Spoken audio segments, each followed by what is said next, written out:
ہمارے ایک دوست تھے، وہ ہمیں یہ واقعہ سنا رہے تھے۔ یہ دوری کا، دین سے دوری کا نتیجہ ہے، علماء سے دوری کا نتیجہ۔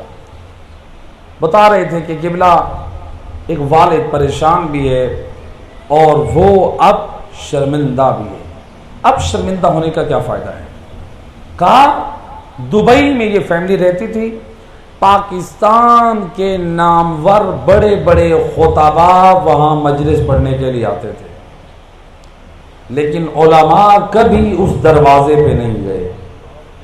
یہ فیملی امریکہ شفٹ ہوئی، وہاں پر پھر غیروں کے ہاتھوں میں یہ بچہ آیا۔ انہوں نے کہا کہ دیکھو مذہب شیعہ میں تو کوئی نماز نہیں ہے، وہاں پر تو کوئی روزہ نہیں ہے۔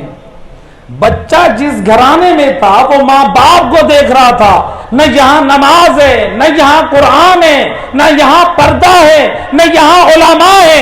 جب بچے نے دیکھا ماحول واقعا ایسا ہے اور دشمن مجھے صحیح گائیڈ کر رہا ہے، وہی بچہ مذہب آل محمد کو چھوڑ کر گمراہ ہو گیا۔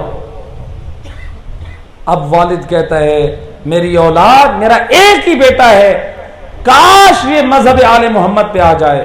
تربیت کے لیے آپ نے وقت نہیں نکالا، علماء سے آپ نے دور رکھا، آپ کی اولاد کیسے حوبدار آل محمد ہو؟